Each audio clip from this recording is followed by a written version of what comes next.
Hello student, how are you? Fine. Myself professor DN Pandey, station road Fatuha Patna. तो मैं आपको DNA पढ़ा रहा था और DNA में यह भी बात बताई थी। कौन सी बात बताई थी? ये बात बताई थी कि रोजालिंड फ्रैंकलिन तथा मॉरिस विल्किंस ने DNA के एक्सरे डिफ्रैक्शन कराया और कराने के बाद उसमें 2 पॉलीन्यूक्लियोटाइड होने का संकेत दिया। 2 पॉलीन्यूक्लियोटाइड होने का संकेत दिया और इसके बाद उसी DNA के एक्सरे डिफ्रैक्शन से प्राप्त फोटोग्राफ के द्वारा जेम्स वाटसन तथा फ्रांसिस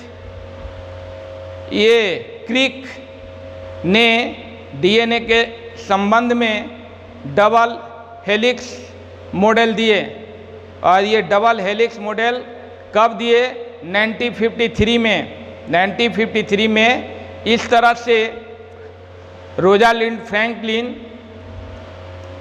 मॉरिस विल्किंस को भी जेम्स वाटसन तथा फ्रांसिस क्रिक के साथ 1962 में नोबेल पुरस्कार से सम्मानित किया गया, क्योंकि वो लोग भी आगे के अध्ययन में भागीदार थे। इसलिए केवल ये कह देना कि जेम्स वाटसन और क्रिक को ही केवल नोबेल पुरस्कार मिला, ये गलत है।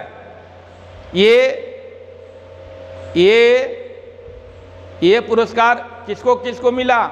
ये पुरस्कार फ्रैंकलिन को भी मिला, विल्किंस को भी मिला, जेम्स वाटसन और क्रिक को भी मिला, है ना।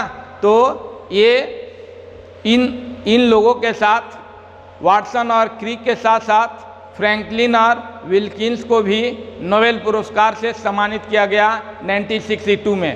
तो ये मैं बात पहले लिख देता हूँ। तो माय डियर स्टूडेंट, रोजालिंड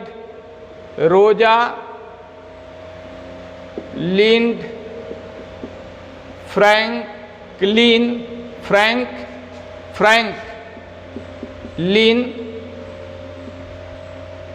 तथा रोजालिंड फ्रैंकलिन तथा मॉरिस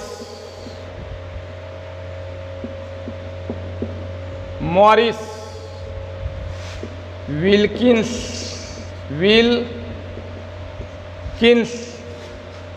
ने DNA के एक्सरे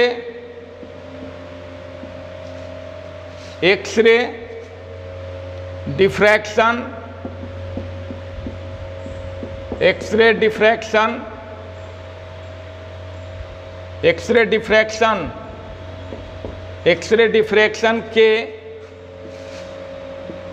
अध्ययन करके DNA में 2 पॉलीन्यूक्लियोटाइड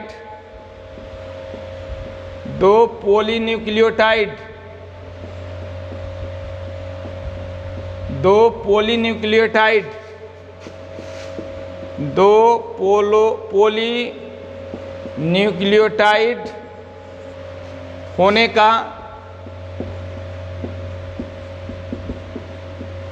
संकेत दिया और आगे के अध्ययन में भागीदारी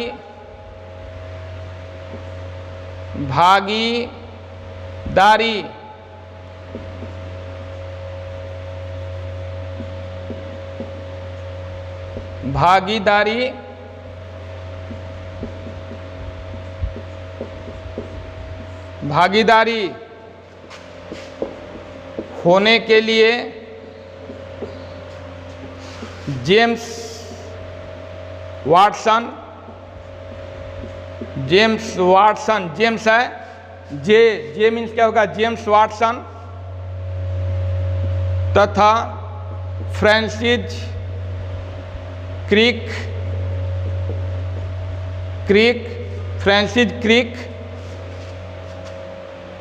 के साथ 1962 में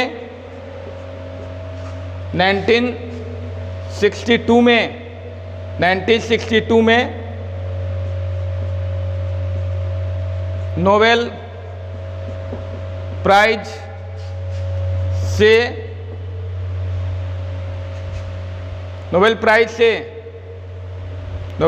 से सम्मानित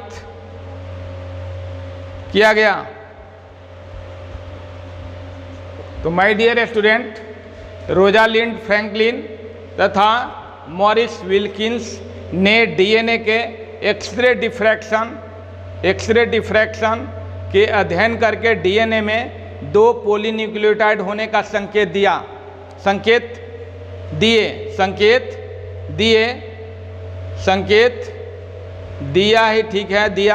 और आगे के अध्ययन में भागीदारी होने के लिए जेम्स वाटसन तथा फ्रांसिस क्रिक के साथ 1962 में इन लोगों को भी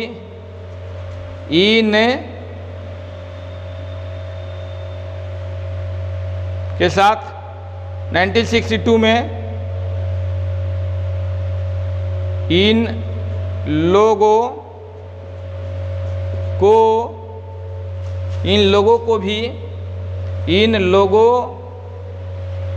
को भी नोबेल प्राइज से सम्मानित किया गया। नोबेल प्राइज से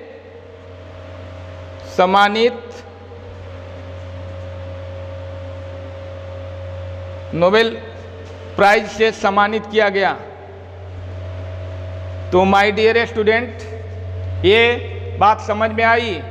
रोजालिंड फ्रैंकलिन तथा मॉरिस विल्किंस ने डीएनए के एक्सरे डिफ्रैक्शन का अर्थ हुआ एक्सरे क्रिस्टल संरचना का अध्ययन किया। तो उसमें देखा कि 2 पॉलीन्यूक्लियोटाइड दिखाई दे रहा है, 2 पॉलीन्यूक्लियोटाइड दिखाई दे रहा है और 2 पॉलीन्यूक्लियोटाइड होने का संकेत दिया। और उसी दोनों पॉलीन्यूक्लियोटाइड होने के संकेत के आधार पर ये जेम्स वाटसन और फ्रांसिस क्रिक ने 1962 में डीएनए के डबल हेलिक्स मॉडल दिए। यानी इन लोगों के साथ जेम्स वाटसन और फ्रांसिस क्रिक के साथ 1962 में इन लोगों को भी नोबेल प्राइज से सम्मानित किया गया। यानी रोजालिंड फ्रैंकलिन तथा मॉरिस विल्किंस को भी जेम्स वाटसन तथा वह कर दीजिए यहाँ जेम्स वाटसन व फ्रांसिस क्रिक के साथ 1962 में इन लोगों को भी नोबेल प्राइज से सम्मानित किया गया। माने इन दोनों को भी नोबेल प्राइज मिला था 1962 में, क्योंकि आगे के अध्ययन में इन दोनों ने भी भागीदारी निभाई थी। क्लियर? तो ये बात अब देखिए, ये अब जो है माय डियर स्टूडेंट समझेंगे।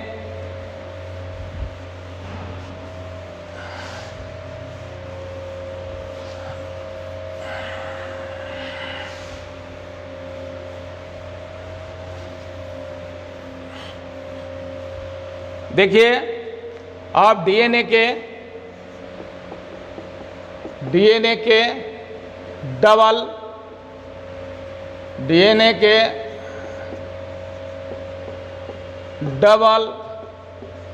Helix model. तो डीएनए के डबल हेलिक्स मॉडल ठीक है। डबल हेलिक्स मॉडल माने द्विकुंडलित संरचना, डीएनए के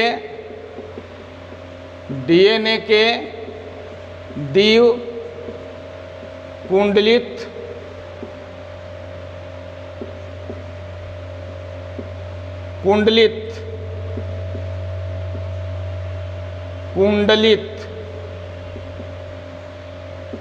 डीएनए के द्विकुंडलित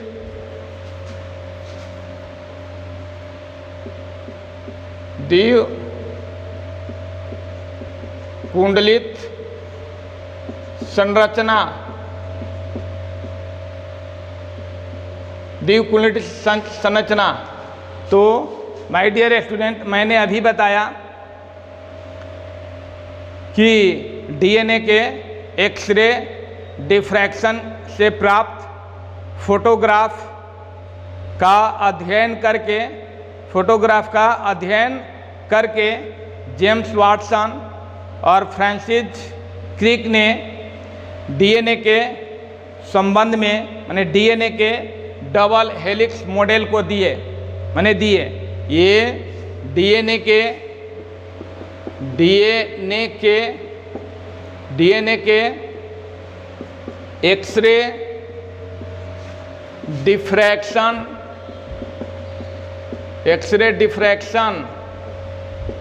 से प्राप्त फोटोग्राफ का अध्ययन करके डीएनए के एक्सरे डिफ्रैक्शन कौन कराए थे?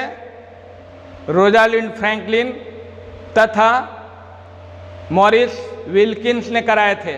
ठीक है, तो उन्हीं के द्वारा कराए गए एक्सरे डिफ्रैक्शन से जो फोटोग्राफ प्राप्त हुआ उसका अध्ययन करके जेम्स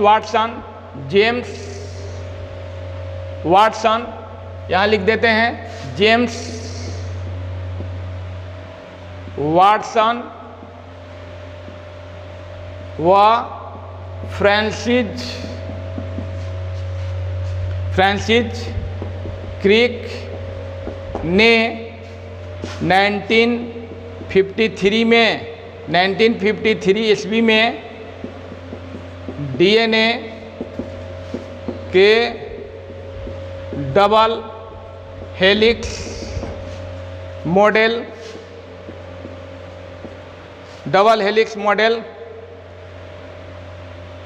प्रस्तुत किए।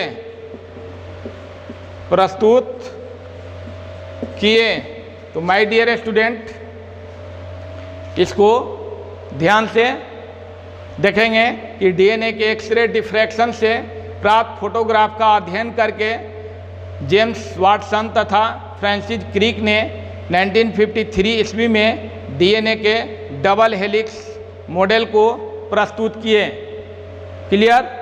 तो आप समझ गए इस बात को। जल्दी से इसे नोट करेंगे, जल्दी से फटाफट इसे नोट करेंगे माय डियर स्टूडेंट, जल्दी से नोट करेंगे। ठीक है, इसके बाद हम डबल हेलिक्स संरचना को बताने जा रहे हैं। चलिए, ये डबल हेलिक्स संरचना कैसे बनेगा इसको मैं बताने जा रहा हूँ, और ये आप लिख लिए। चलिए आगे की ओर बताना जा रहा हूँ। Double helix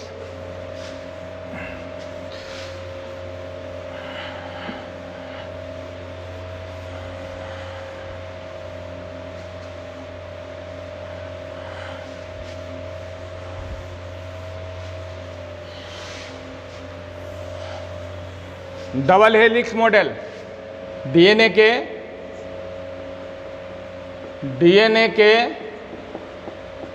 double helix model.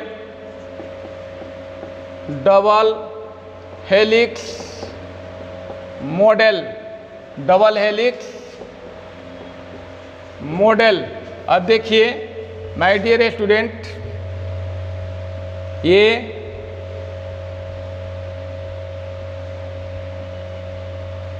Anti parallel दिखाऊंगा।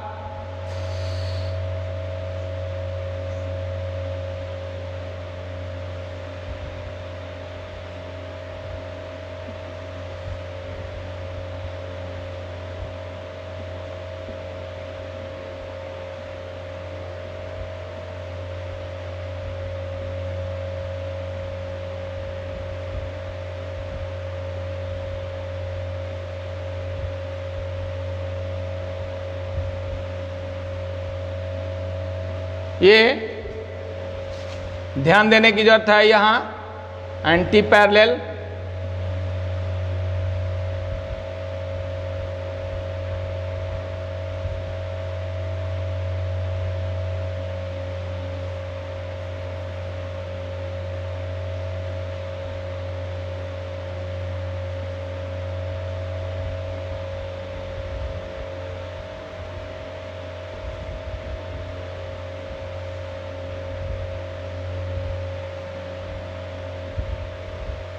ये देखिए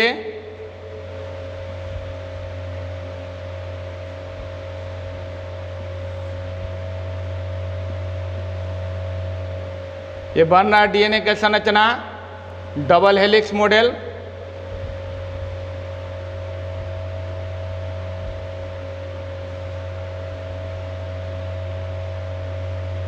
एंटी पैरेलल,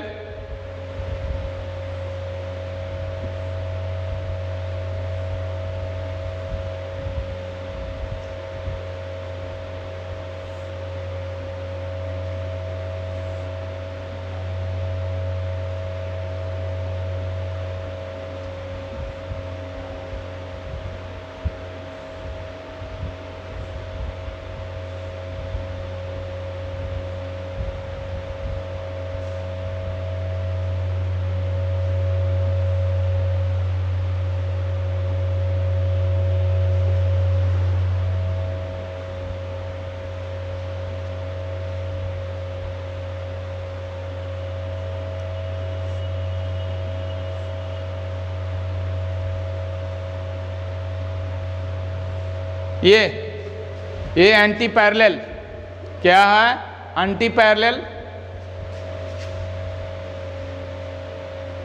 ये न्यूक्लियोटाइड होगा इसके अंदर में।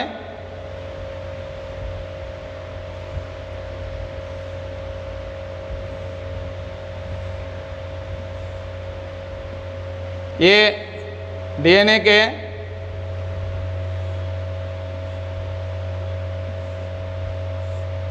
ये एक्सिस है,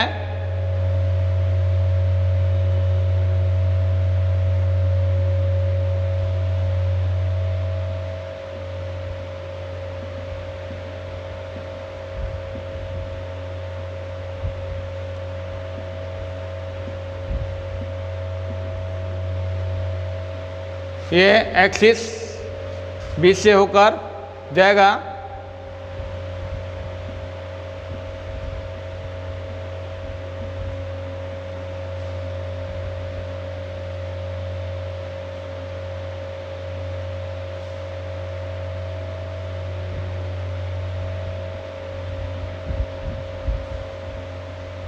ये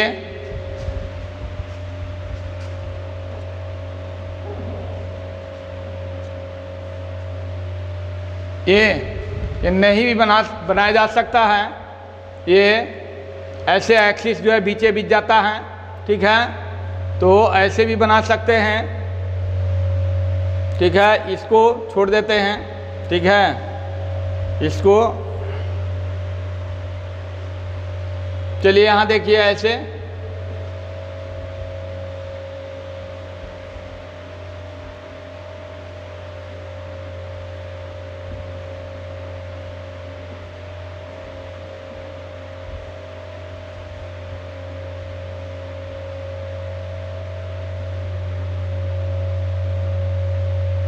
ठीक है। ये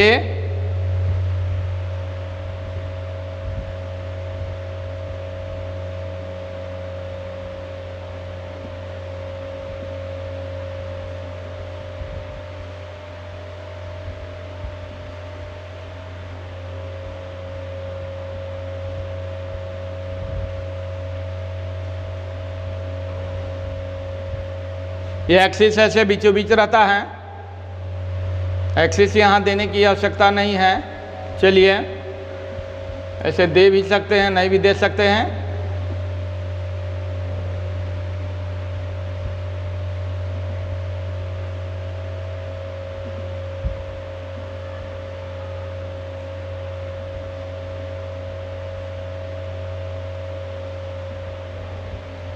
ठीक है, तो ये हो गया। इसमें एंड ये जो है न्यूक्लियोटाइड है, अंदर में क्या है, न्यूक्लियोटाइड। ये डीएनए के डबल हेलिक्स संरचना हुआ माय डियर स्टूडेंट। अब देखिए ये एक संरचना ऐसे होती है जो आपको क्लियर करेगी, बहुत सारे चीज़ को क्लियर करेगी।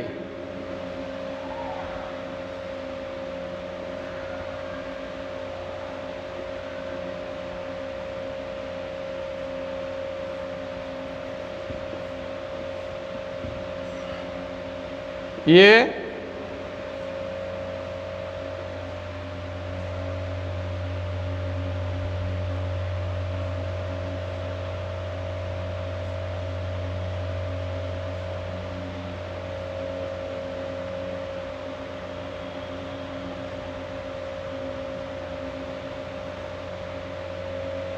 और ऊपर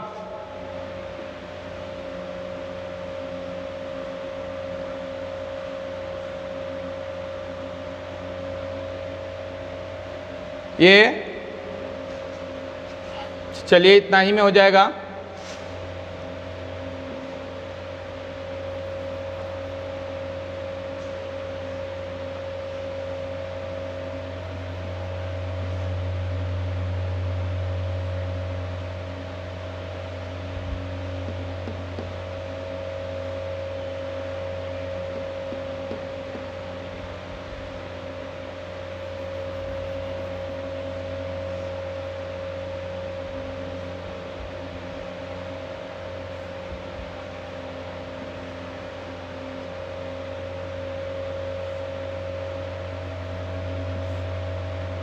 अब देखिए ऐसे बन रहा है।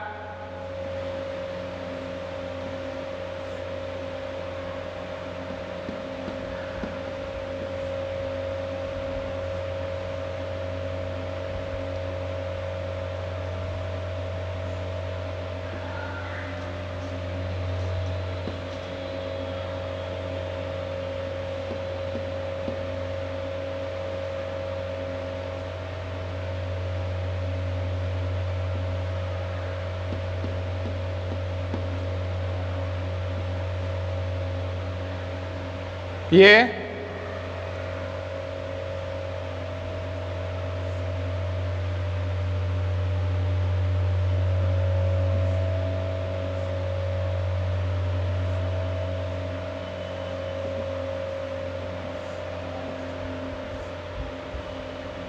One two three four five, ठीक है।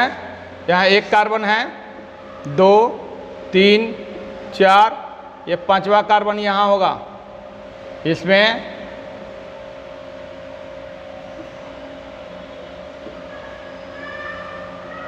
पांचवा कार्बन ये हो गया, 1 2 3 4, 5वां कार्बन यहाँ 1 2 3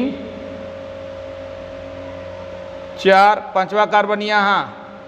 इसमें भी 1 2 3 4, 5वां कार्बन यहाँ 1 2 3 4, 5वां कार्बन यहाँ 1 2 3 4, 5वां कार्बन यहाँ। अब देखिए पांचवा, ये 5 कार्बन हो गया, 5 कार्बन, ये 5 कार्बन और 3 कार्बन के साथ फॉस्फेट जुटल रहेगा।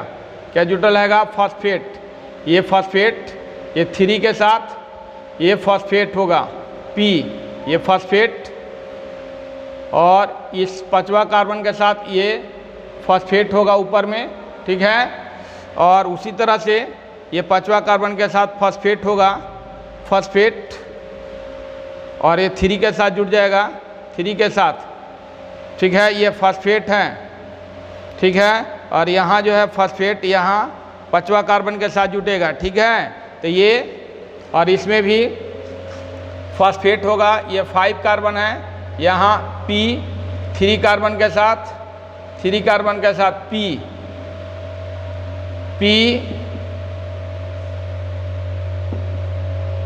P होगा, और यहाँ भी P होगा तीसरा के साथ। ये 3 कार्बन है, 3 कार्बन, 5वां कार्बन के साथ जुटेगा ये, और इसी तरह से फास्फेट जो है जुड़ते चला जाएगा। तो और ये जो है पहला कार्बन ये यहाँ जो है एडिनिन थाइमिन के साथ जुटेगा, और थाइमिन एडिनिन के साथ जुटेगा, ठीक है, पहला कार्बन के साथ। और ये जो है ग्वेनिन साइटोसिन के साथ जुटेगा, ठीक है। और नीचे में इसी तरह से नीचे में यदि बन जाता तो एडिनिन थाइमिन के साथ, थाइमिन एडिनिन के साथ, ग्वेनिन साइटोसिन के साथ जुटेगा। इसमें भी एडिनिन जो है एडिनिन थाइमिन के साथ, एडिनिन थाइमिन के साथ, थाइमिन एडिनिन के साथ, ग्वानिन साइटोसिन के साथ, साइटोसिन ग्वानिन के साथ, एडिनिन थाइमिन के साथ, एडिनिन थाइमिन के साथ, थाइमिन एडिनिन के साथ, थाइमिन एडिनिन के साथ, थाइमिन एडिनिन के साथ, ग्वानिन साइटोसिन के साथ, ग्वानिन साइटोसिन के साथ, साइटोसिन ग्वानिन के साथ, ग्वेनिन साइटोसिन के साथ, एडिनिन थाइमिन के साथ, एडिनिन थाइमिन के साथ, थाइमिन एडिनिन के साथ, थाइमिन एडिनिन के साथ, थाइमिन एडिनिन के साथ,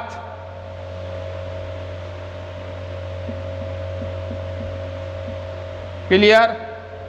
और ये माय डियर मेजर ग्रुप है, माइनर ग्रुप है, माइनर ग्रुप है, माइनर ग्रुप, ये भी minor group, minor group,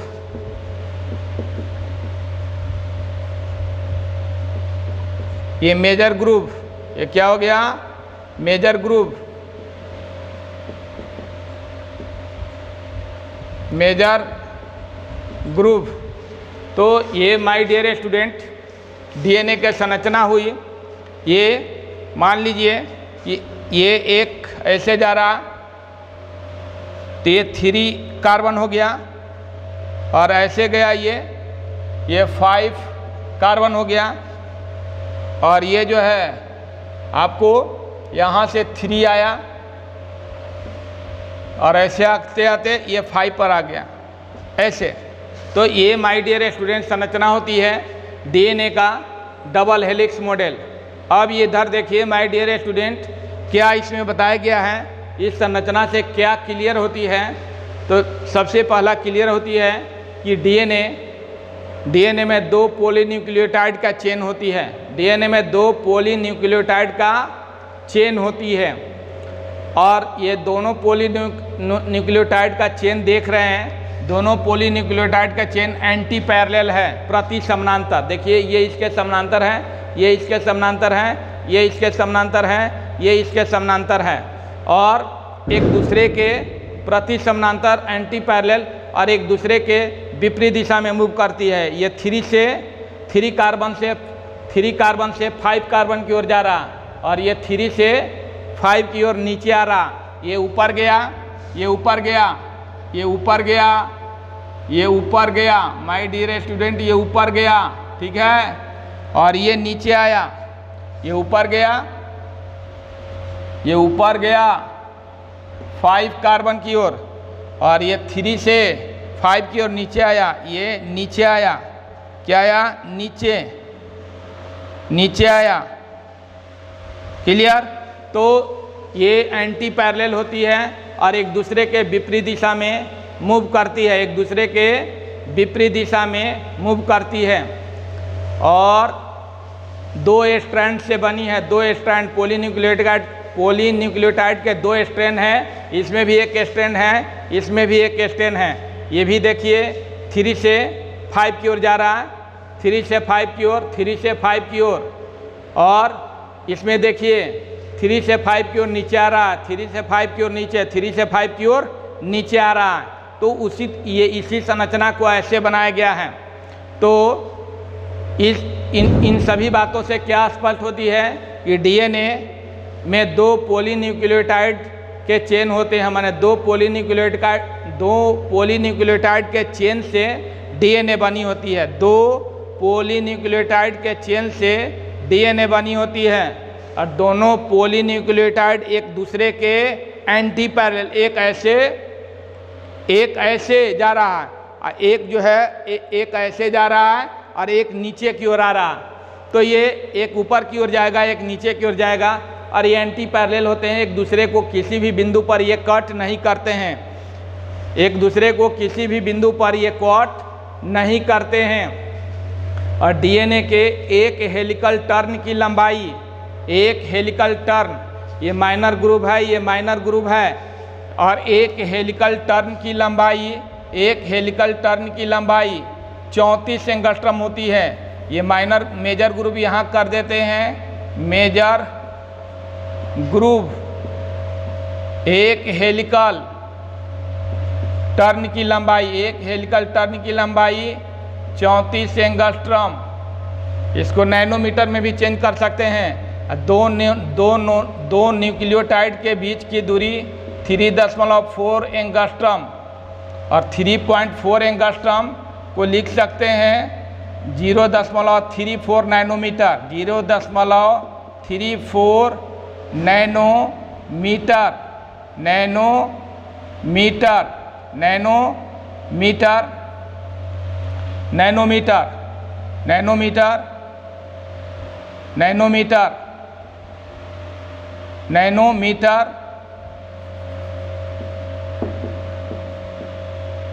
nanometre. ठीक है, तो इसको भी नैनोमीटर में हम कर सकते हैं। ठीक है, इसको भी नैनोमीटर में कर सकते हैं, क्योंकि एंगस्ट्रम में क्या होती है, एंगस्ट्रम में होती है 10 के पावर -10, 10 के पावर -10, 10 के पावर -10 होती है, और नैनोमीटर में होती है 10 के पावर -9। तो एक 10 से डिवाइड कर होगा, इसमें 3.4, तो 10 से डिवाइड हुआ तो कहाँ है ये, और ये 3.4, ये 3.4 नैनोमीटर हो जाएगा। ये 3.4 नैनोमीटर, एंगस्ट्रम को 3.4 नैनोमीटर कह सकते हैं, क्योंकि बहुत का अंतर है, -9 -10। ठीक है, तो ये माइनस जो है 10 कब होगा, जब ऊपर नीचे क्या करेंगे, डिवाइड कर देंगे 10 से, तो है ना, 10 से डिवाइड कर देंगे। ये -9 कब होगा, -9 कब होगा, ये -10 है, -10 है, और इसको क्या करना है, क्या करना है इसको, ये 34 गुने 10 के पावर -10 है, इसको नैनोमीटर में चेंज करना है। तो 10 से क्या कर देंगे, 10 से भागा, 10 से गुना भागा कर देंगे, तो ये 34 गुने 10 के पावर 10, ये हो जाएगा 10 हो जाएगा, एक पावर हो गया, तब -9 हो जाएगा और बाई 10 हो जाएगा। 34 में 10 से डिवाइड करेंगे तो कितना आ जाएगा, 3.4 नैनोमीटर। ये 3.4 गुने 10 के पावर -9 हो जाएगा और ये 3.4 नैनोमीटर हो जाएगा। क्या नैनोमीटर, तो इस तरह से चेंज किया जाता है। एंगस्ट्रम को नैनोमीटर में चेंज करने के लिए ऊपर नीचे 10 से डिवाइड, एंगस्ट्रम का है ये 34 एंगस्ट्रम है, 34 एंगस्ट्रम 34 गुने 10 के पावर -10, इसको नैनोमीटर में चेंज करनी है तो ऊपर नीचे 10 से डिवाइड कर देंगे तो कितना आ जाएगा, 3.4 नैनोमीटर। उसी तरह से इसमें भी ऊपर नीचे 10 से डिवाइड कर देंगे तो 0.34 नैनोमीटर हो जाएगा। क्लियर, तो ये नैनोमीटर नज़दीक है इसके, इसलिए ऐसा किया जाता है। तो मैंने क्या बताया, ये 3.4 एंगस्ट्रम और 2 क्रमागत न्यूक्लियोटाइड के बीच के दूरी 3.4 एंगस्ट्रम या 0.34 नैनोमीटर। तो ये माइनर ग्रुप है, ये माइनर ग्रुप है, और इसके है ना, इसके बीच के डिस्टेंस को एक हेलिकल टर्न कहा जाता है। और एक हेलिकल टर्न में क्या होती है, 10 न्यूक्लियोटाइड होती है। एक हेलिकल टर्न में क्या होती है, 10 न्यूक्लियोटाइड, 1 2 3 4 5 6 7 8 9 10 न्यूक्लियोटाइड होती है। और एक हेलिकल टर्न में 10 पेयर बेस होगा। देखिए 10 पेयर बेस होगा, काउंट करें 1 2 3 4 5 6 7 8 9 10 पेयर बेस होगा। 10 पेयर क्या होगा? बेस होगा। अब यहाँ देखिए माय डियर स्टूडेंट, तो ये बेस 10 पेयर बेस होने के कारण ये माइनर ग्रुप और मेजर ग्रुप का क्या होता है? निर्माण होता है। माइनर ग्रुप और मेजर ग्रुप का क्या होता है? निर्माण होता है। अब ये डीएनए में जो माय डियर स्टूडेंट देख रहे हैं, ये फॉस्फेट और डीऑक्सीराइबोज कौन से बंध द्वारा बंधा रहता है? ये फॉस्फेट है और ये डीऑक्सीराइबोज है, ये किस बंधन द्वारा बंधा रहता है? तो बताया गया है डाईफॉस्फर, डाई है ना, ये फॉस्फर डाईस्टर बॉन्ड, ये फॉस्फर ये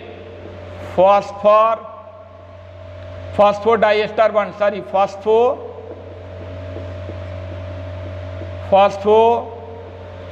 डाईस्टर बॉन्ड, फॉस्फो डाईस्टर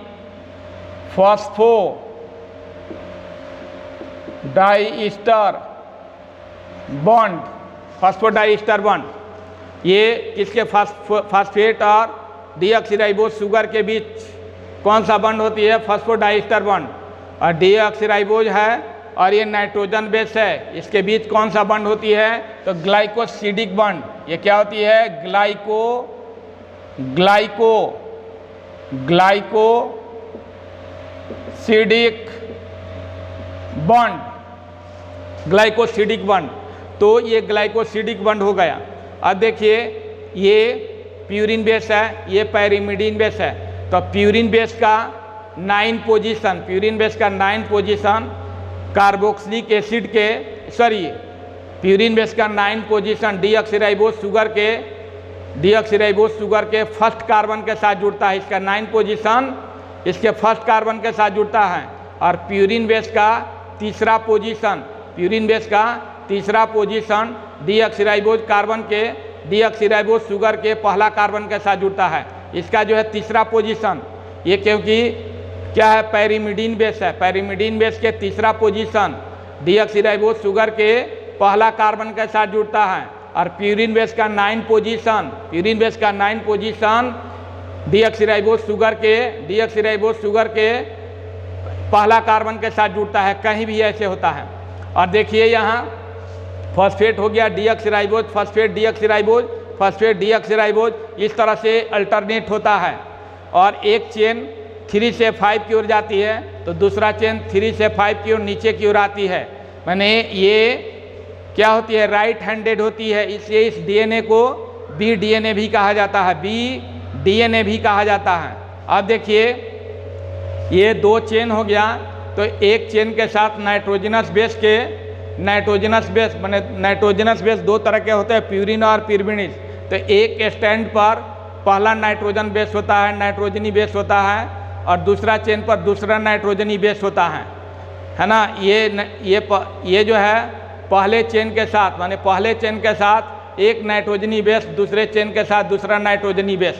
तो ये प्यूरिन बेस पैरिमिडीन बेस के साथ जुड़ता है। इसमें प्यूरिन बेस क्या? नाइट्रोजन बेस के प्यूरिन बेस, माने एक नाइट्रोजन बेस के प्यूरिन बेस दूसरे नाइट्रोजन बेस के पैरिमिडीन बेस के साथ जुड़ता है।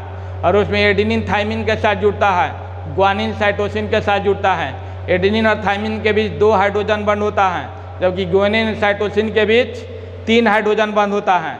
और डीएनए का जो व्यास होता है 20 एंगस्ट्रम होता है, डायमीटर क्या होता है? 20 एंगस्ट्रम। डीएनए का डायमीटर जो होता है 20 एंगस्ट्रम होता है। तो ये 20 एंगस्ट्रम कहाँ से कहाँ की दूरी हुई? ये फास्फेट हो गया, ये फास्फेट हो गया, ये फास्फेट हो गया। ये फास्फेट और फास्फेट के बीच की दूरी 20 एंगस्ट्रम होती है। लेकिन ये डीऑक्सीराइबोज है, ये डीऑक्सीराइबोज है, डीऑक्सीराइबोज के बीच की दूरी 11.1 एंगस्ट्रम होती है। इन दोनों के बीच की दूरी, दोनों डीऑक्सीराइबोज के बीच की दूरी 11.1 एंगस्ट्रम। लेकिन ये दोनों फॉस्फेट के बीच की दूरी, ये फॉस्फेट है, ये फॉस्फेट है, उनके बीच की दूरी 20 एंगस्ट्रम होती है। यानी यहाँ फॉस्फेट है, यहाँ फॉस्फेट है, उनके बीच की दूरी 20 एंगस्ट्रम। और जहाँ डीऑक्सीराइबोज है, जैसे डीऑक्सीराइबोज के बीच की दूरी 11.1 एंगस्ट्रम होगी। ये बात समझ रहे हैं। और डीएनए का जो डबल हेलिक्स है राइट हैंडेड होती है, यानी डीएनए का द्विकुंडलीकरण राइट हैंडेड होती है, इसलिए इसे बी डीएनए भी कहा जाता है। और बी डीएनए सबसे जो है अस्थाई डीएनए होता है, सबसे अस्थाई डीएनए होता है। इसके बाद जो है चरगाफ रूल पर लगाएंगे। चरगाफ रूल में लगाएंगे तो चरगाफ रूल में a plus T equal to G plus C equal to constant होती है किसी एक स्पेसीज के लिए a प्लस टी और g प्लस सी का रेशियो कांस्टेंट होती है। इसको बेस रेशियो कहा जाता है, इसको बेस रेशियो कहा जाता है। किसी एक जाति के लिए ये कांस्टेंट होता है और भिन्न भिन्न जातियों के लिए क्या होता है, भिन्न भिन्न होता है। भिन्न भिन्न जातियों के लिए क्या होता है, भिन्न भिन्न होता है, अलग अलग होता है। तो देखिए जितने भी यूकैरियोटिक जीव है उसमें 80 टाइप के डीएनए होता है, 80 टाइप के डीएनए होता है, माने उसमें 80 कंटेंट ज़्यादा होता है। और जो यूकैरियोटिक जीव है उसमें जीसी टाइप के डीएनए होता है और उसमें जीसी कंटेंट ज़्यादा आता है। और जी और सी के बीच कौन सा हाइड्रोजन बॉन्ड बना हुआ है, जी और सी के बीच ट्रिपल बॉन्ड बना हुआ है, इसलिए ये जो होगा इसका मेल्टिंग पॉइंट है ना, इसके मेल्टिंग पॉइंट से ज़्यादा होगा। तो 80 टाइप के डीएनए किस में पाया जाता है, यूकैरियोटिक जीव में। जैसे हम लोग भी यूकैरियोटिक हैं और प्रोकैरियोटिक जीव जो है बहुत सूक्ष्म जीवाणु होते हैं, माने सूक्ष्म जीवों में होती है। तो जीसी टाइप के डीएनए सूक्ष्म जीवों में होती है, तो उसमें जीसी टाइप के डीएनए होती है। तो और इसमें यूकैरियोटिक में 80 का कंटेंट ज़्यादा होता है और प्रोकैरियोटिक में जीसी का कंटेंट ज़्यादा होता है। तो ये बेस रेशियो को मिलाया जाएगा तो यूकैरियोटिक में 80 टाइप का डीएनए ज़्यादा है, जीसी टाइप का डीएनए कम है, इसलिए है ना यूकैरियोटिक जीव में बेस रेशियो का मान 1 से क्या होगा, अधिक होगा। और प्रोकैरियोटिक में ये नीचे वाला ज़्यादा है ऊपर वाला कम है, इसलिए नीचे वाला क्या है, कम है, ऊपर नीचे वाला ज़्यादा है ऊपर वाला कम है, इसलिए प्रोकैरियोटिक में 1 से कम होगा, बेस रेशियो 1 से क्या होगा, कम होगा। तो ये डीएनए में सभी बातें आएगी। तो माय डियर स्टूडेंट, मैंने क्या बताया, ध्यान से सुने। मैंने यही बताया कि डीएनए 2 पॉलीन्यूक्लियोटाइड चेन से बनी होती है, माने डीएनए में 2 पॉलीन्यूक्लियोटाइड चेन होती है और दोनों पॉलीन्यूक्लियोटाइड चेन जो होती है, दोनों पॉलीन्यूक्लियोटाइड चेन जो होती है एक दूसरे के एंटी पैरेलल होती है, एक दूसरे के एंटी पैरेलल का अर्थ होता है प्रति समानांतर होती है, प्रति समानांतर, ये प्रति समानांतर है, प्रति समानांतर है। ये बात तो क्लियर हो गई कि प्रति समानांतर है। अब डीएनए में एक हेलिकल टर्न की लंबाई 34 एंगस्ट्रम होती है, एक हेलिकल टर्न की लंबाई, तो एक हेलिकल टर्न की लंबाई 34 एंगस्ट्रम, एक हेलिकल टर्न में 10 न्यूक्लियोटाइड, एक हेलिकल टर्न में 10 पेयर बेस होता है और 10 पेयर बेस के कारण इसके संरचना में माइनर ग्रुप और मेजर ग्रुप उत्पन्न होता है। ये माइनर ग्रुप हो गया और ये एक हेलिकल टर्न का अर्थ हुआ एक माइनर ग्रुप से दूसरे माइनर ग्रुप के बीच के दूरी 34 एंगस्ट्रम। और जब ये 10 न्यूक्लियोटाइड के बीच के दूरी 34 एंगस्ट्रम है तो 2 न्यूक्लियोटाइड के बीच के दूरी निकालना है, तो उसमें क्या करेंगे, 10 से डिवाइड कर देंगे। 34 एंगस्ट्रम में क्या करेंगे, 34 एंगस्ट्रम में 10 से डिवाइड कर देंगे तो वही 3.4 एंगस्ट्रम हो जाएगा, 3.4 एंगस्ट्रम। तो 2 क्रमागत न्यूक्लियोटाइड कोई भी ले लेंगे 2, तो उनके बीच की दूरी 3.4 एंगस्ट्रम होगी। ठीक है, तो माइनर ग्रुप मेजर ग्रुप कैसे उत्पन्न हुआ ये भी पता जो है चल गया। और ये एक नाइट्रोजन बेस का एडेनिन दूसरे नाइट्रोजन बेस के थाइमिन के साथ जुटा रहता है। ठीक है, उसी तरह से माने एक नाइट्रोजन बेस के कहिए प्यूरिन बेस दूसरे नाइट्रोजन बेस के पैरिमिडीन के साथ जुटा रहता है। और एडेनिन जो है माने ये जो है प्यूरिन बेस का एडेनिन पैरिमिडीन बेस के थाइमिन के साथ जुटा रहता है। और ग्वानिन जो है साइटोसिन के साथ जुटा रहता है। एडेनिन और थाइमिन के बीच कौन सा हाइड्रोजन बंध होती है, 2 हाइड्रोजन बंध होती है। ग्वानिन और साइटोसिन के बीच 3 हाइड्रोजन बंध होती है, 3 हाइड्रोजन बंध होती है। और इसके बाद जो है डीएनए का द्विकुंडलीकरण राइट हैंडेड होती है। डीएनए का द्विकुंडलीकरण राइट हैंडेड इसी को कहा जाता है घड़ी के सुई के दिशा में, घड़ी के सुई के दिशा में होती है। तो घड़ी के सुई के दिशा में होती है इसलिए इसे बी डीएनए कहा जाता है।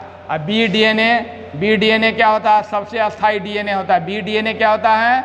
सबसे अस्थायी डीएनए होता है, सबसे अस्थायी डीएनए होता है। बी डीएनए क्या होता है? सबसे अस्थायी डीएनए होता है, ठीक है। और यहाँ देखेंगे डीऑक्सीराइबोज और फॉस्फेट, देखिए एडेनिन थाइमिन अंदर में है, थाइमिन एडेनिन अंदर में है, और डीऑक्सीराइबोज फॉस्फेट श्रृंखला के बाहर में है। ये बाहर में, सबसे बाहर में डीऑक्सीराइबोज फॉस्फेट है। और यहाँ देखिए डीऑक्सीराइबोज, ये डीऑक्सीराइबोज है, ये डीऑक्सीराइबोज है। केवल डीऑक्सीराइबोज के साथ ही प्यूरिन बेस और पायरिमिडीन बेस जुड़ता है, केवल इसी के साथ जुड़ेगा। फॉस्फेट तो इससे जुटा हुआ, फॉस्फेट किससे जुटा हुआ है? फॉस्फेट किससे जुटा हुआ है? डीऑक्सीराइबोज के साथ। लेकिन डीऑक्सीराइबोज के साथ प्यूरिन बेस और पायरिमिडीन बेस जो है जुटा हुआ है, प्यूरिन बेस और पायरिमिडीन बेस जुटा हुआ है। और यहाँ आपको मैंने बता दिया कि ये डीऑक्सीराइबोज और फॉस्फेट के बीच कौन सा बॉन्ड होगा? Phosphodiester bond. लेकिन डीऑक्सीराइबोज और नाइट्रोजन बेस के बीच कौन सा बॉन्ड होगा? Glycosidic bond. और ये भी मैंने बताया कि ये प्यूरिन बेस है, प्यूरिन बेस डीऑक्सीराइबोज शुगर के साथ, है ना, माने प्यूरिन बेस का 9वां position, 9th position deoxyribose sugar के पहले कार्बन के साथ जुटा रहता है। और इसका जो है पायरिमिडीन बेस का 3रा पोजीशन डीऑक्सीराइबोज शुगर के पहला कार्बन के साथ, इसका 3रा इसके पहले के साथ, इसका 9 पोजीशन इसके पहले कार्बन के साथ जुटा रहता है, ठीक है। इसके बाद मैंने ये चरगाफ रूल के अनुसार बताया कि A+T और G+C किसी एक जाति के लिए क्या होती है? कांस्टेंट होती है। और जो यूकैरियोटिक जीव हैं उसमें AT टाइप के डीएनए होता है और प्रोकैरियोटिक में GC टाइप का डीएनए होता है, माने उसमें AT का कंटेंट ज़्यादा होगा यूकैरियोटिक में और प्रोकैरियोटिक में GC का कंटेंट ज़्यादा होगा। तो इस तरह से होने के कारण यूकैरियोटिक में AT, है ना, यूकैरियोटिक में बेस रेशियो 1 से ज़्यादा होगी और प्रोकैरियोटिक में बेस रेशियो क्या होगी? बेस रेशियो 1 से कम होगी। अब सपोज डीएनए को, इस डीएनए को, ये डबल चेन वाले डीएनए हैं, उसको 80 डिग्री सेंटीग्रेड पर गर्म किया जाए तो ये जो है डीनेचुरेशन होगा इसका, माने विकृतीकरण। जो डबल हेलिक्स है वो सिंगल हेलिक्स में बदल जाएगा।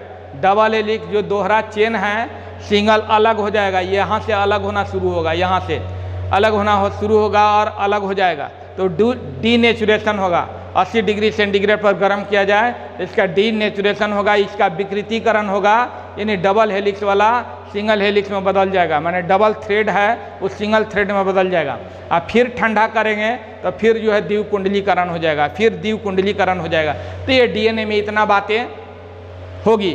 तो माय डियर स्टूडेंट, इसका फिगर बना लिए हैं, तो याद हो गया ना कि फॉस्फेट। और ये भी एक ध्यान से सुनेंगे कि ये जो है एक डीऑक्सीराइबोज,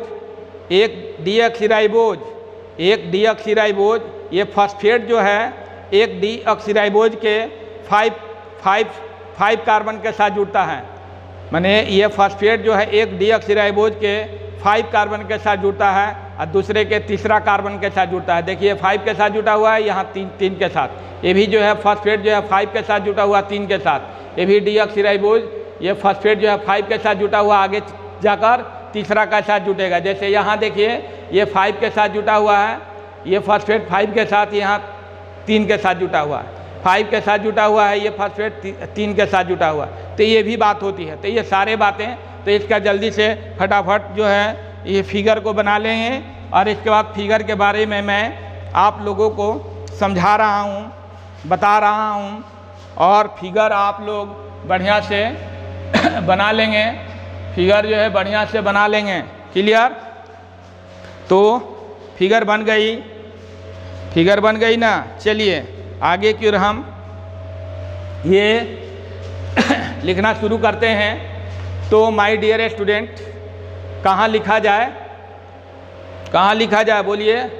तो चलिए, ये आप तो इस संरचना को समझ गए होंगे। ये डीऑक्सीराइबोज है, फॉस्फेट है, डीऑक्सीराइबोज है, फॉस्फेट है, डीऑक्सीराइबोज फॉस्फेट है। इसमें भी deoxyribose phosphate, deoxyribose phosphate, deoxyribose phosphate इस तरह से होता है। और ये हमेशा याद रखिए कि ये जो है ये ग्लाइकोसिडिक बॉन्ड है, ये फॉस्फोडाइएस्टर बॉन्ड है।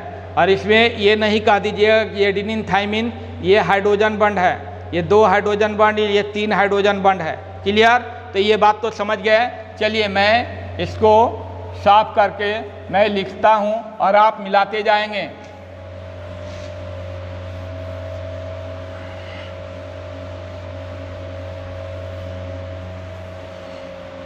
फर्स्ट पॉइंट मैं ऐसे देते जाता हूँ। पहला पॉइंट माने जो पॉइंट होगा है ना, तो डीएनए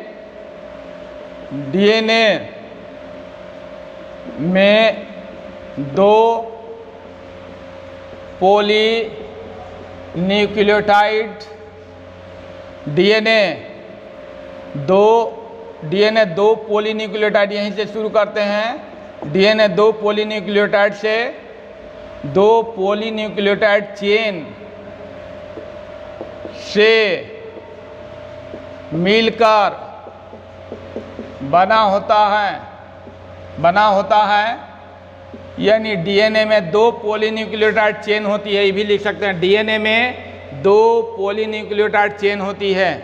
अभी दिखाया कि बहुत सारे न्यूक्लियोटाइड मिलकर पॉलीन्यूक्लियोटाइड बनाते हैं, बहुत सारे न्यूक्लियोटाइड मिलकर पॉलीन्यूक्लियोटाइड बनाते हैं, यानी एक फॉस्फेट डीऑक्सीराइबोज शुगर और एक नाइट्रोजन बेस, यानी नाइट्रोजन बेस डीऑक्सीराइबोज फॉस्फेट मिलेगा तो एक न्यूक्लियोटाइड बनेगा। इसी तरह से आपने देखा कि अनेक जो है न्यूक्लियोटाइड मिले तो एक पॉलीन्यूक्लियोटाइड बना। इसमें अनेक न्यूक्लियोटाइड मिले हैं तो एक पॉलीन्यूक्लियोटाइड बना है। ये दूसरा पॉलीन्यूक्लियोटाइड है। तो ये हो गया दूसरा पॉइंट। आप लिखेंगे कि दोनों पॉलीन्यूक्लियोटाइड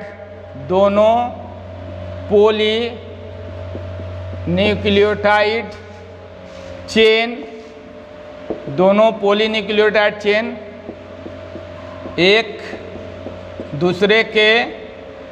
एक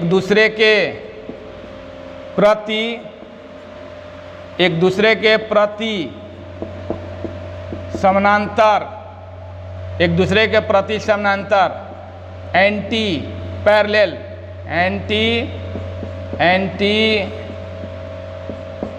पैरेलल होते हैं। अतः दोनों चेन एक दूसरे के संपूरक, दोनों चेन एक दूसरे के संपूरक, कॉम्प्लीमेंट्री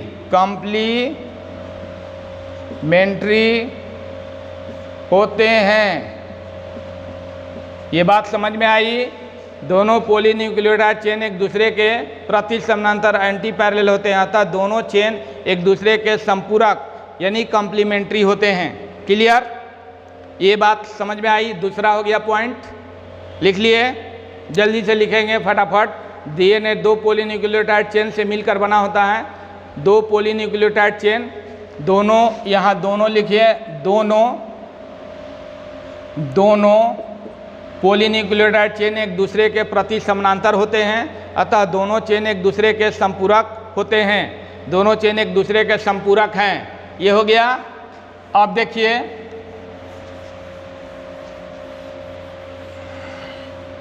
अगला पॉइंट,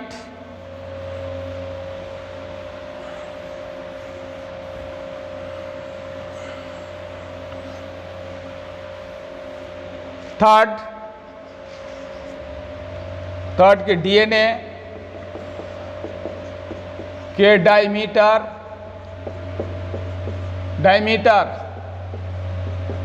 व्यास 20 एंगस्ट्रम होता है, अर्थात फॉस्फेट टू फॉस्फेट, एक फॉस्फेट से दूसरे फॉस्फेट से फॉस्फेट, एक फॉस्फेट से दूसरे फॉस्फेट से फॉस्फेट, ये फॉस्फेट से फॉस्फेट इक्वल टू 20 एंगस्ट्रम। एक फास्फेट से दूसरे फास्फेट के बीच की दूरी 20 एंगस्ट्रम होती है। डायमीटर का अर्थ क्या होता है कि यहाँ फास्फेट है, यहाँ फास्फेट है, दोनों के बीच का डिस्टेंस जो है 20 एंगस्ट्रम होता है। 4 है, ये थर्ड हो गया, या ऐसे थर्ड, ये फोर्थ, आप नंबरिंग करते रहिएगा। अब जो है डीऑक्सीराइबोज से डीऑक्सीराइबोज के बीच की दूरी, दोनों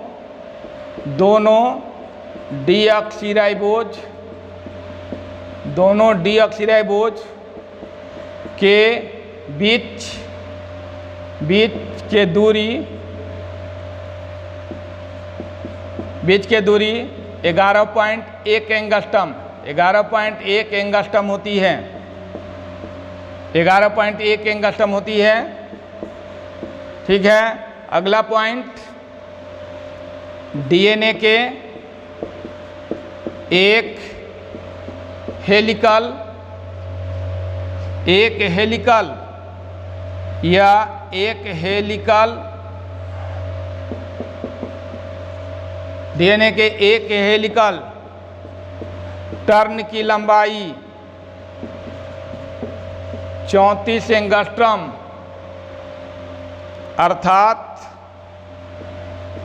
अर्थात ये 3.4 एंगस्ट्रम होती है। 34 एंगस्ट्रम का अर्थ होगा 3.4 नैनोमीटर होती है, करीब नैनोमीटर। ये नैनोमीटर है, एन है, एम है, नैनोमीटर होती है। ठीक है।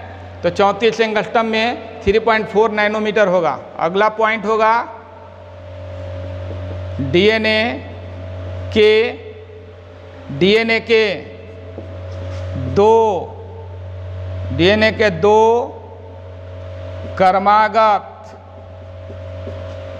के दो क्रमागत न्यूक्लियोटाइड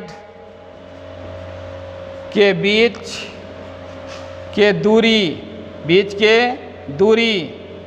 3.4 एंगस्ट्रम होती है। 3.4 एंगस्ट्रम होती है। ठीक है।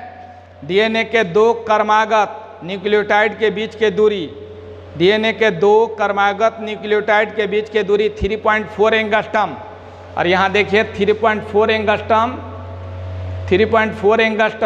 इक्वल टू क्या लिखा हुआ है, 0.34 नैनोमीटर, 0.34 नैनोमीटर।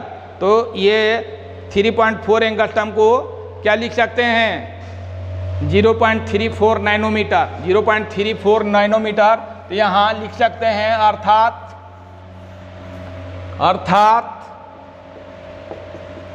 0.34 नैनोमीटर होती है। ठीक है। और एक हेलिकल टर्न में, अगला पॉइंट, एक हेलिकल टर्न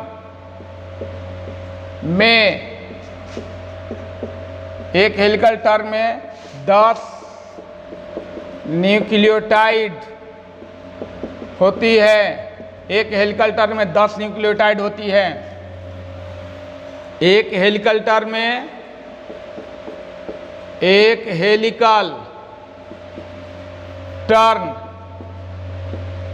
टर्न में 10 पेयर बेस होता है। 10 पेयर माने 10 जोड़ा, 10 पेयर्स, 10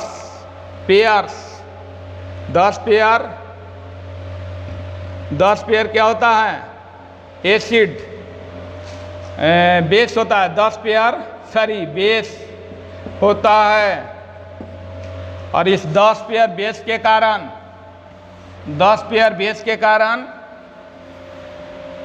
इस 10 पेयर्स बेस के कारण माइनर ग्रुव तथा मेजर ग्रुव उत्पन्न होती है। कुछ नहीं है, माइनर ग्रुव का अर्थ होता है कम गहरा, और मेजर ग्रुप का अर्थ होता है अधिक गहरा। ये अधिक गहरा है और ये कम गहरा है, ठीक है। तो बेस पेयर के कारण माइनर ग्रुप और मेजर ग्रुप का क्या होती है, मेजर ग्रुप उत्पन्न होती है। अगला पॉइंट, डीएनए के कुंडलीकरण, डीएनए के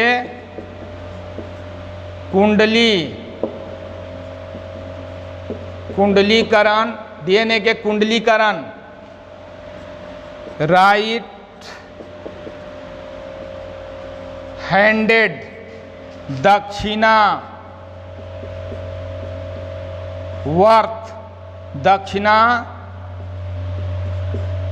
होती है। डीएनए के कुंडलीकरण दक्षिणावर्त होती है। जल्दी से इसे नोट करेंगे माय डियर स्टूडेंट। इसके बाद आगे मैं बताने वाला हूँ। इंक थोड़ा कम पड़ गई है।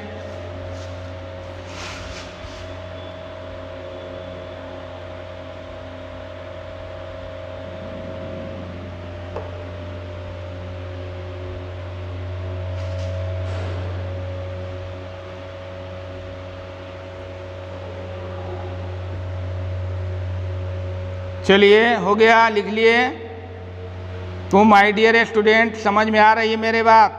ये इतना बात याद रखेंगे तो आपको डीएनए के संबंध में कोई भी ऑब्जेक्टिव क्वेश्चन पूछा जाएगा तो आप उस ऑब्जेक्टिव क्वेश्चन का आंसर बता देंगे तुरंत, ठीक है। यदि इन सभी बातों को याद रखेंगे तब।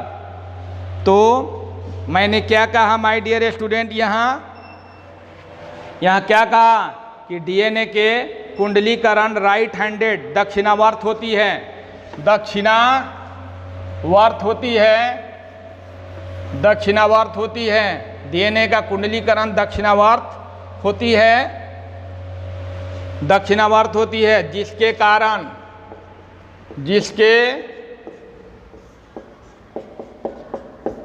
डीएनए का कुंडलीकरण दक्षिणावर्त होती है, जिसके डीएनए का कुंडलीकरण दक्षिणावर्त होती है, जिसके कारण इस डीएनए को जिसके कारण इसे बी डीएनए कहते हैं और यह डीएनए सबसे स्टेबल होता है। यह डीएनए सबसे स्टेबल होता है। हो गया। अगला पॉइंट माय डियर स्टूडेंट, अगला पॉइंट होगा कि एक नाइट्रोजन बेस के प्यूरिन, एक नाइट्रोजन बेस के प्यूरिन दूसरे नाइट्रोजन बेस के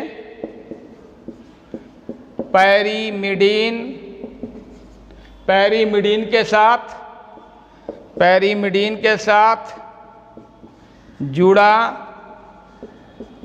रहता है। प्यूरिन क्या? पैरीमिडीन बेस के साथ जुड़ा रहता है। एक नाइट्रोजन बेस के प्यूरिन दूसरे नाइट्रोजन बेस के पैरीमिडीन के साथ जुड़ा रहता है, ठीक है। ये देख रहे हैं कि एक नाइट्रोजन बेस के प्यूरिन दूसरे नाइट्रोजन बेस के पैरीमिडीन के साथ जुड़ा रहता है। तो ये बात हो गई। अगला पॉइंट होगा कि डीएनए या एडेनिन, ये प्यूरिन बेस के एडेनिन है ना, माने एक नाइट्रोजन बेस के प्यूरिन बेस लिख देते हैं। प्यूरिन बेस दूसरे नाइट्रोजन बेस के पैरीमिडीन के साथ हमेशा लिख दीजिए, हमेशा जुड़ा रहता है, साथ हमेशा जुड़ा रहता है। उसी तरह से प्यूरिन बेस के एडेनिन हमेशा पैरीमिडीन बेस के पैरिमिडीन बेस के थायमिन के साथ जुड़ा रहता है। ठीक है, तो प्यूरिन बेस के एडेनिन हमेशा पैरिमिडीन बेस के थायमिन के साथ जुड़ा रहता है। किस में? डीएनए में। अगला पॉइंट होगा कि प्यूरिन बेस के ग्वानिन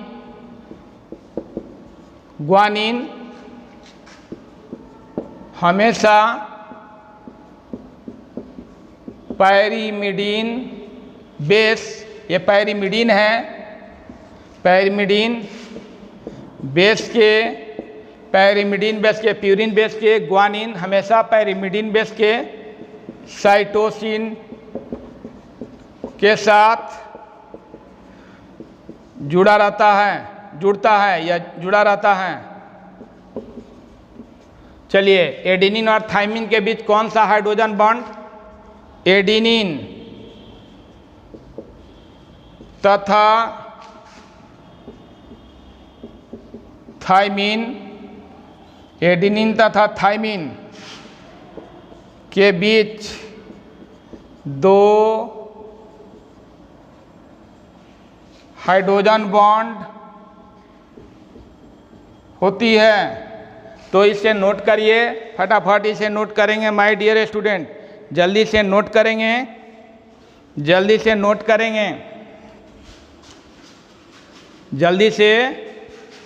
करेंगे माय डियर स्टूडेंट, जल्दी से नोट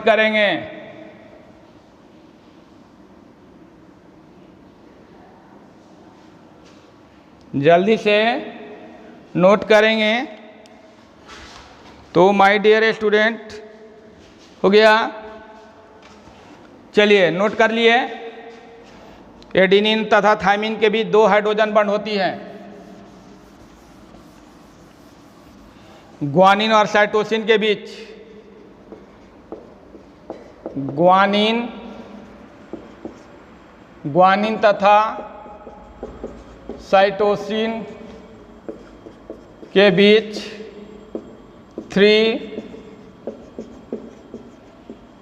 हाइड्रोजन बॉन्ड होती है।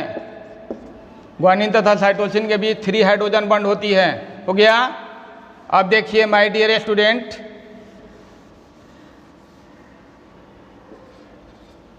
फॉस्फेट तथा डीऑक्सीराइबोज शुगर फॉस्फो डाइईस्टर बॉन्ड द्वारा बंधे रहते हैं। अब जो फॉस्फेट तथा डीऑक्सीराइबोज शुगर फॉस्फोडाइस्टर बॉन्ड द्वारा बंधे रहते हैं। अब जो है डीऑक्सीराइबोज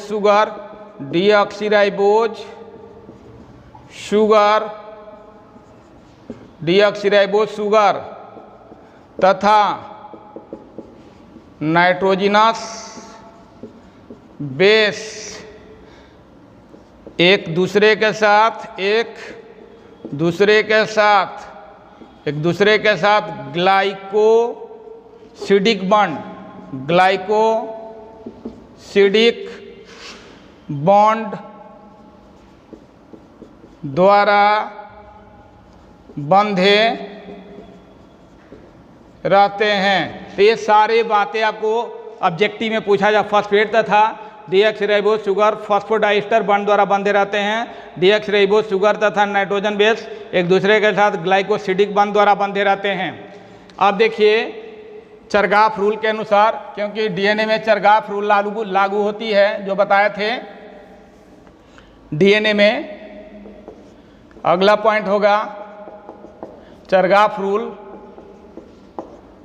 चरगाफ रूल के A+T G+C is constant for a species, एक स्पेसीज के लिए। ठीक है, अगला है कि यूकैरियोटिक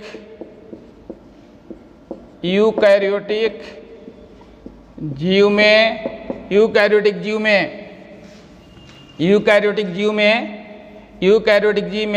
एटी टाइप के डीएनए होता है, अर्थात यूकैरियोटिक जीव में एटी का कंटेंट ज़्यादा होता है, यूकैरियोटिक जीव में एटी का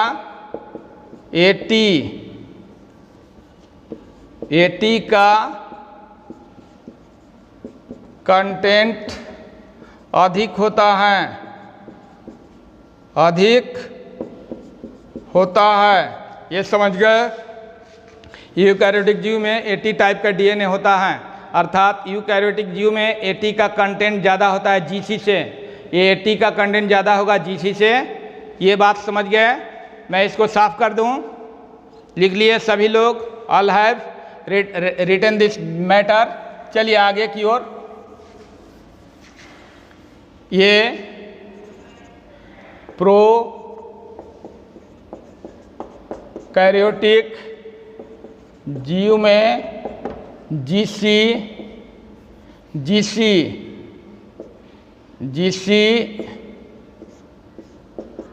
टाइप के डीएनए होता है,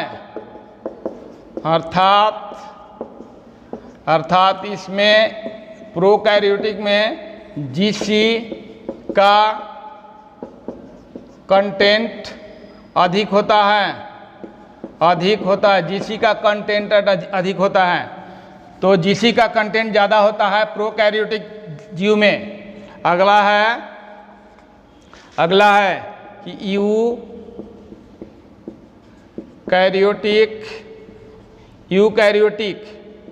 यूकैरियोटिक जीव में base ratio A+T G+C base ratio हो गया। Base ratio is greater than 1। Eukaryotic जीव में बेस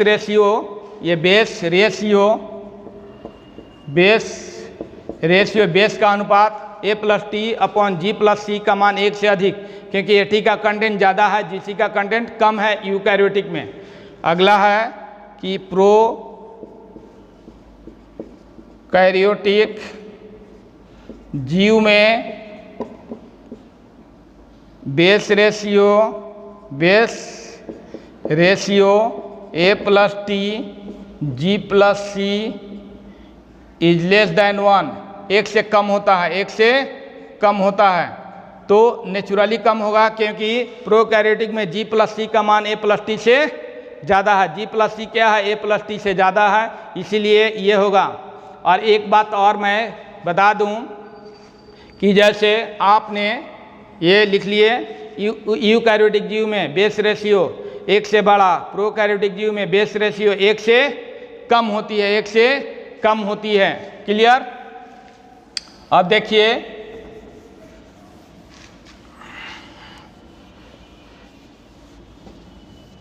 ये कहा जाए कि A+T, A और T, G और C, तो इसका मेल्टिंग पॉइंट अधिक होगा। इसका मेल्टिंग पॉइंट कम होगा। A और T के बीच 2 हाइड्रोजन बॉन्ड है, G और C के बीच 3 हाइड्रोजन बॉन्ड है, तो इसका मेल्टिंग पॉइंट ज़्यादा होगा। इसका मेल्टिंग पॉइंट कम होगा, MP कम होगा, इसका MP ज़्यादा होगा। इन सभी बातों को ध्यान में रखेंगे। और मैंने पहले भी बताया था कि डीएनए में, अगला पॉइंट में, डीएनए में क्या, डीएनए में डीऑक्सीराइबोज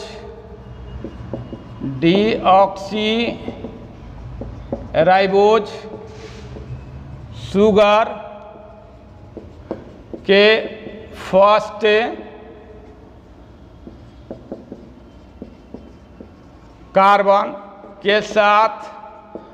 कार्बन के साथ प्यूरीन बेस के नाइन्थ पोजीशन जुड़ा रहता है, ये ऑब्जेक्टिव के लिए बहुत इंपॉर्टेंट होगा। डीएनए में डीऑक्सीराइबोज शुगर के फर्स्ट कार्बन के साथ प्यूरिन बेस के 9th पोजीशन जुटा रहता है, और डीएनए में डीऑक्सीराइबोज शुगर के फर्स्ट कार्बन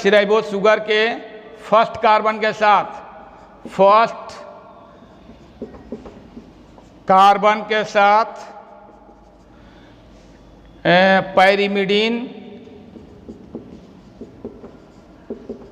पैरिमिडीन बेस के थर्ड पोजीशन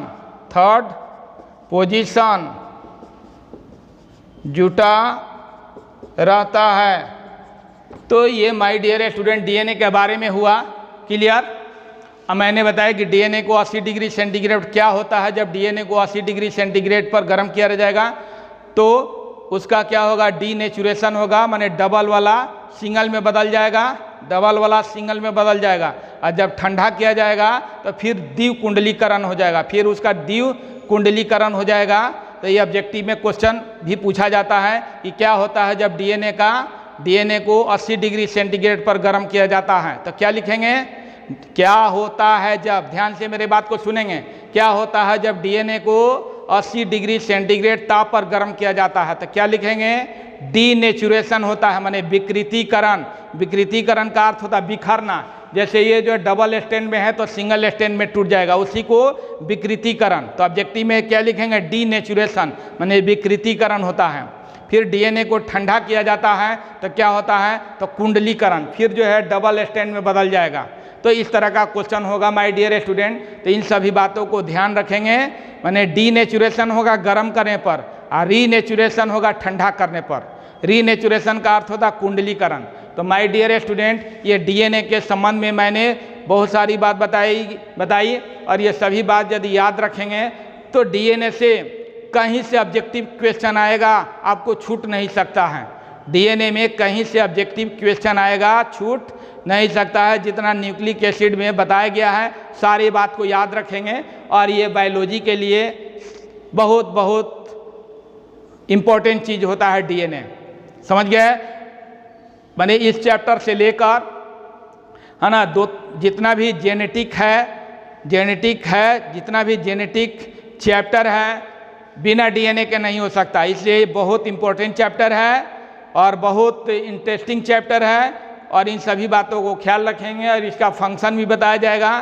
तो माय डियर स्टूडेंट, वीडियो कैसा लगा, यदि वीडियो अच्छा लगा तो इसे लाइक ज़रूर करेंगे, अपने फ्रेंड के बीच ज़रूर शेयर करेंगे और चैनल को सब्सक्राइब करेंगे ताकि इस तरह का वीडियो आपके तक अपडेट होते रहें। तो क्या करना है, लाइक करना है, फ्रेंड के बीच शेयर करना है, फ्रेंड को बताना है कि देखो ऐसे ऐसे पढ़ाई हो रही है बायोलॉजी में, ठीक है, डीएनए पढ़ाई हो रही है। डीएनए में हम ये सब चीज़ जाने कि ग्लाइकोसाइडिक बंध कहाँ होगा, फॉस्फोडाइस्टर बंध कहाँ होगा, डीऑक्सीराइबोज शुगर के कौन सा कार्बन प्यूरिन बेस के किस पोजीशन के साथ जुटेगा, डीऑक्सीराइबोज शुगर के कौन सा कार्बन पैरिमिडीन बेस के किस पोजीशन के साथ जुटेगा। ये सारी बातें आप बताएंगे तो उन स्टूडेंटों में भी क्या होगी, पढ़ने की जिज्ञासा होगी और वह भी आगे बढ़ेंगे, ठीक है। तो क्या करना है, लाइक करना है, शेयर करना है, सब्सक्राइब करना है, इससे नहीं भूलें। और फिर मिलते हैं नेक्स्ट वीडियो में, है ना। और आप सभी को बहुत बहुत धन्यवाद। Thanks a lot, good bye.